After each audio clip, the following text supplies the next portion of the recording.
Okay, so another day, another guide na naman tayo mga my dear. All zodiac sign mga my dear.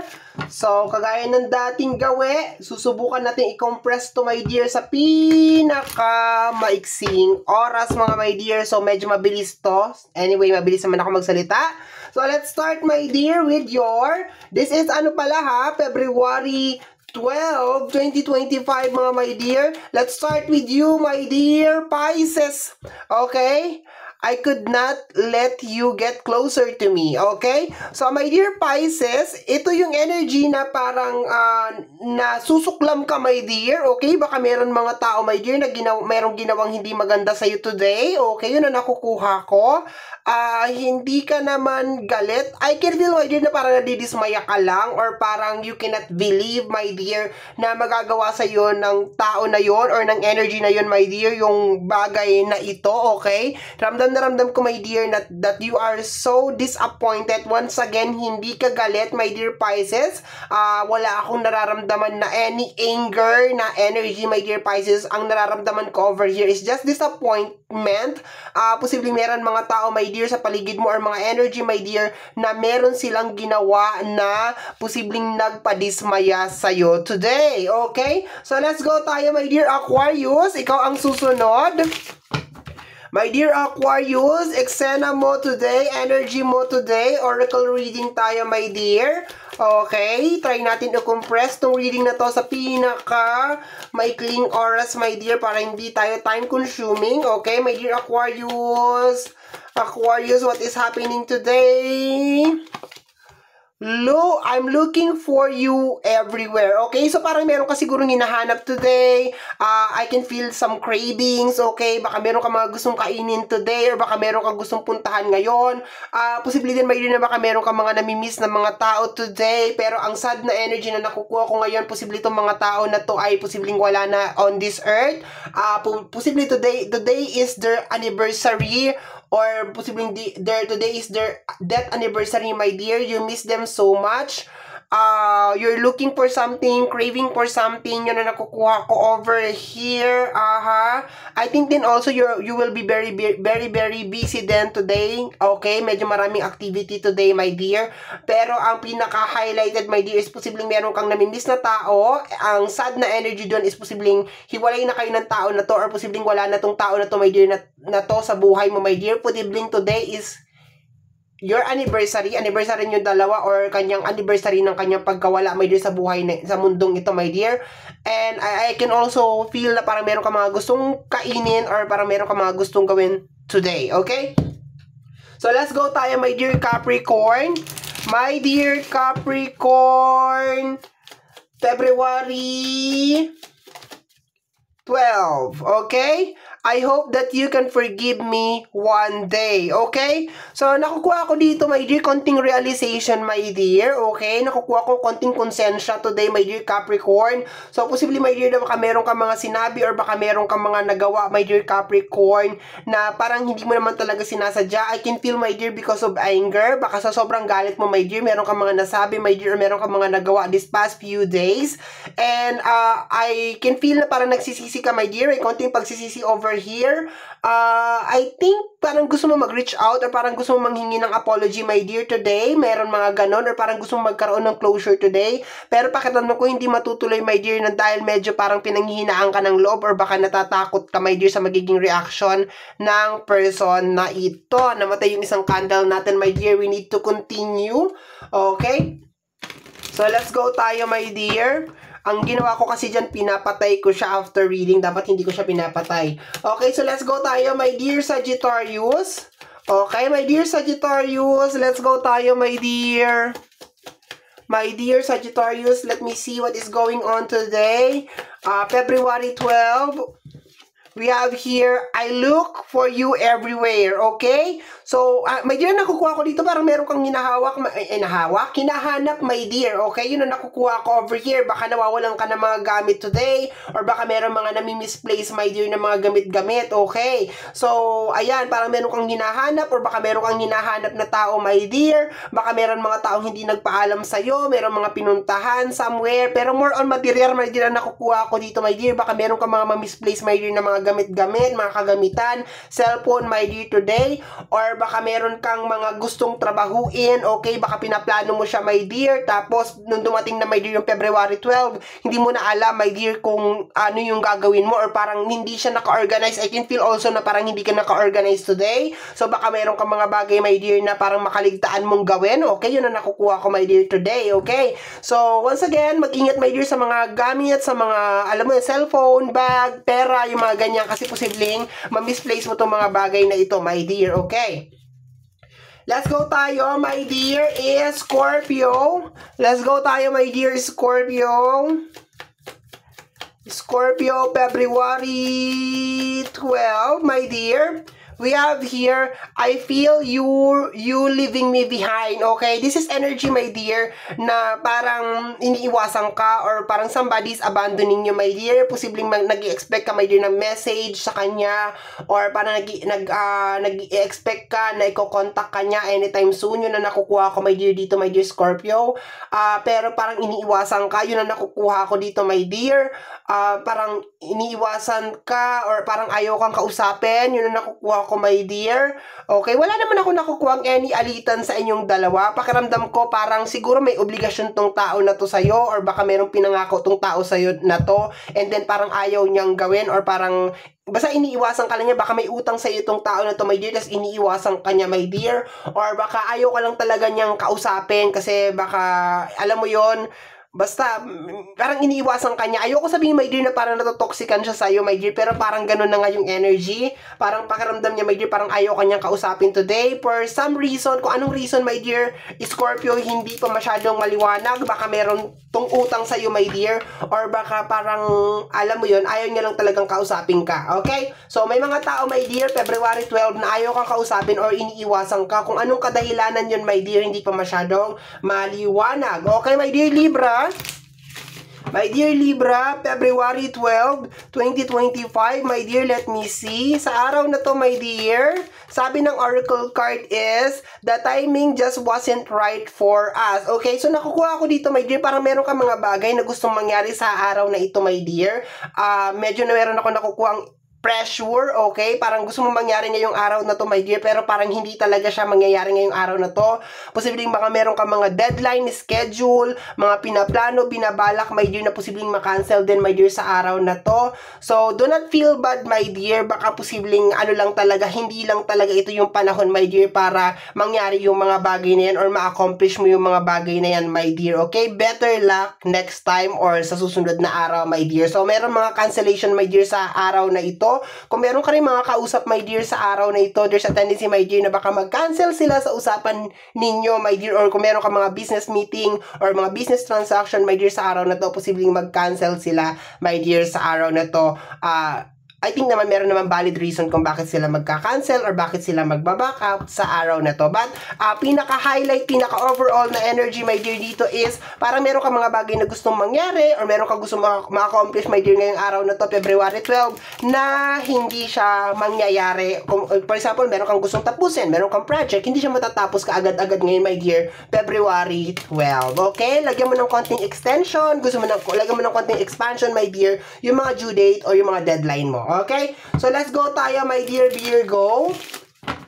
My dear Virgo, February 12, okay? We have here, I wish I could take back my words, okay? So, my dear, sa araw na to, nakukuha ako na parang maghinay-hinay ka or magdahan-dahan ka, my dear, sa mga salitang bibitawan mo, my dear, kasi posibleng meron mga tao na ma-offend ka or baka meron mga tao na hindi magustuhan yung mga sasabihin mo, my dear, sa araw na to. Nararamdaman ko rin, my dear, na medyo iritado ka talaga, my dear, sa araw na ito. Parang mag-wear na mga loose na damit, my dear, kasi parang iritado ka, hindi ko alam dahil ba mainit yung panahon or hindi ka komportable sa panahon or hindi ka komportable sa damit mo, my dear.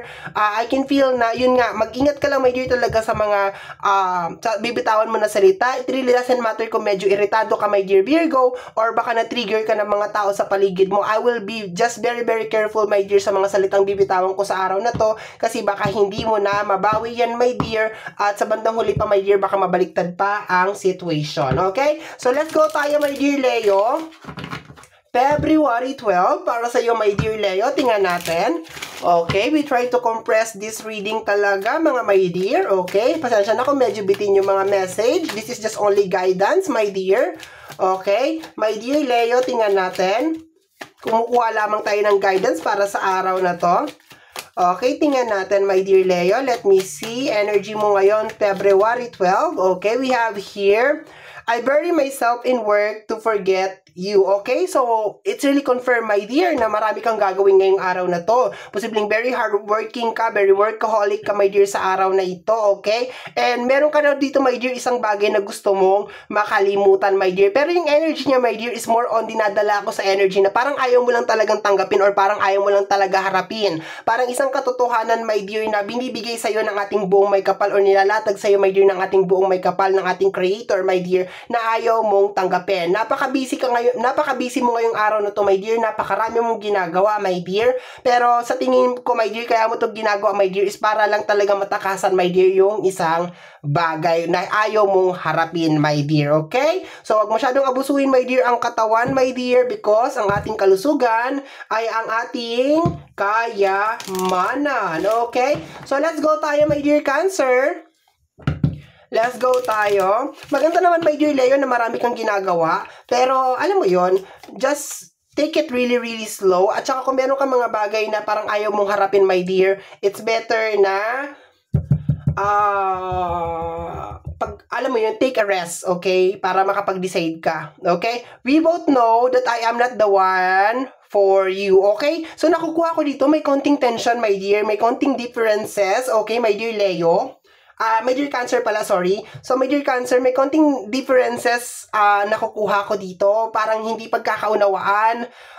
Parang hindi pagkakaintindihan, my dear. So, expected mo, my dear, sa araw na to, posibleng meron mga tension, okay? Posibleng meron mga tao, my dear, na hindi ka naiintindihan sa mga bagay na gusto mong sabihin, okay? Posibleng din meron mga tao din na hindi mo rin maintindihan, my dear, sa mga gusto nilang iparating or gusto nilang ihatid, iparating, my dear.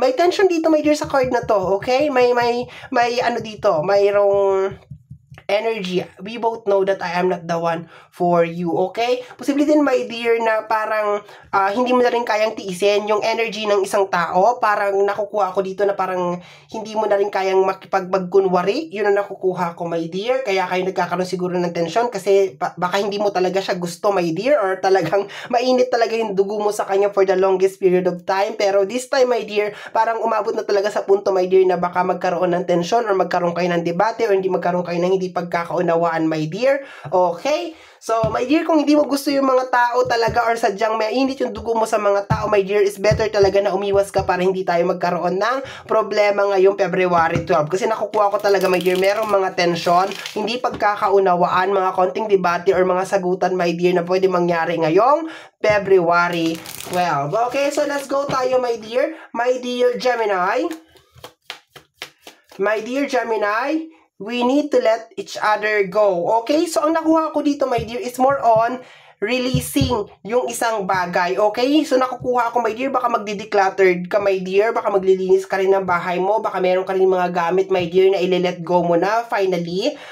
Ewan ko, nakakakuha din ako ng mga pamimigay or baka meron ka mga idodonate, my dear, na mga something na parang very personal sa'yo or parang may mga may mga memories. Okay? Yun ang nakukuha ko over here. This is also an energy, my dear, na parang you are giving up or parang meron ka nile-let go na parang memories ng nakaraan na posibleng pakiramdam mo, my dear, hindi na talaga nagsiserve sa'yo, my dear Gemini. Napakaganda nitong energy na to, my dear, kasi parang naglilinis ka lang talaga, my dear, ng iyong puso at ng iyong isipan. Posibleng literal na gamit, my dear, ang ile-let go mo sa araw na to, kasangkapan. Posibleng maglilinis ka rin, my dear, ng iyong personal space para makapag-attract ng positive na energy. Ang pinakamaganda, my dear, dito na energy na nakukuha ko, my dear, is more on letting go, my dear, ng mga past experience, past issue, past na mga eksena, my dear, na posibleng hindi na talaga nagsiserve sa'yo, my dear Gemini. Very, very nice na energy, okay? So, let's go tayo, my dear Taurus. My dear Taurus, February 12, my dear. February 12, Taurus. Let's go, my dear. Okay, sabi ng iyong February 12 is, just being near you, intoxicating. Okay, ito my dear, yung parang nandidiri ka, nasusuka ka, okay, posibleng may tao na very toxic, my dear, nakukuha ko na parang ginugulo ka niya, posibleng you're receiving messages, call, my dear, galing sa isang napaka-toxic na tao, my dear. It's really confirmed, nararamdaman ko, my dear, that you are using your intuition right here. Alam mo siguro, my dear, na talagang sinasadya ng tao na to, my dear, na sirain yung araw mo.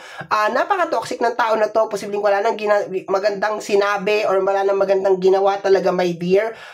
Nakukuha ko na iniiwasan mo siya, my dear. Posibleng nagre-reject ka ng mga call, nagre-reject ka ng mga message sa araw na to, my dear. Gusto mo lang talaga may ng katahimikan, okay? Pero warning ka dito, my dear, kasi nakukuha ko talaga meron talagang toxic na energy, my dear, na gusto talagang pumasok sa araw na to, okay? Sabi mo dito, just being near you is intoxicating. Ibig sabihin, malapit lang ako sa'yo, maamoy lang kita, nasusuka na ako. Okay? And pinipilit niya talaga, my dear, yung sarili niya sa iyo. Posibleng tatawag to, i-message ka nito, pero nararamdaman ko, my dear, na hindi mo siya i-entertain. Okay, my dear, let's go na tayo, my dear Aries. My dear Aries, let's go, let's go, let's go, let's go. February 12, my dear Aries, let me see what is going on. Okay? So, sabi mo dito, I couldn't let you get closer to me. So, ito, my dear, is just putting on space and just putting some boundaries, my dear, yun na nakukuha ko dito. Okay? So, posibleng meron mga tao, my dear, na ayaw mo muna makita sa araw na to, ayaw mo muna makausap. Nararamdaman ko talaga na naglalagay ka ng boundaries, my dear. Posibleng meron mga tao din na i-correct mo rin sa araw na to, or sasabihin mo, my dear, yung kanilang mga pagkakamali, or yung kanilang mga bad habits and unhealthy, my dear, na ginagawa sa'yo. So, yun ang nakukuha ko dito, my dear. Hindi naman as in like, my dear, na parang nasusuka ka kagaya ng energy, my dear, ni Taurus, na parang intoxicating talaga yung energy ng tao. I can feel, my dear, na parang nadidismaya ka lang talaga, my dear, sa ginagawa nitong tao na to, kasi parang, alam mo yon, hindi umaakma sa edad niya yung ginagawa niya. So, parang nadidismaya ka, nadidisappoint ka, so, naglalagay ka ng boundary. Ang pinaka-highlight ng reading na to is just expressing, my dear, yung iyong words sa tao na to na hindi tama tong ginaganito. Parang kinokorek mo siya, my dear, na parang hindi tama tong ginagawa mo, mali tong ganito, mali yung ganyan, yun ang nakukuha ko, my dear, okay? Ayaw mong lumapit siya sa'yo, or ayaw mo, baka nakagawa ng kasalanan sa'yo to, my dear. Posible din, my dear, na ayaw mo muna siya makausap sa araw na ito, my dear, na dahil sa nagawa niyang kasalanan sa iyo, okay? So, my dear, yan ang ating pangkalahatan na reading, my dear. Maraming salamat po sa pagsubaybay. At kung nagustuhan mo tong mga ganitong reading, mag-comment ka lang sa comment section para gumawa pa ako ng mas marami pang ganitong reading. Maraming salamat, my dear. Thank you. Bye-bye.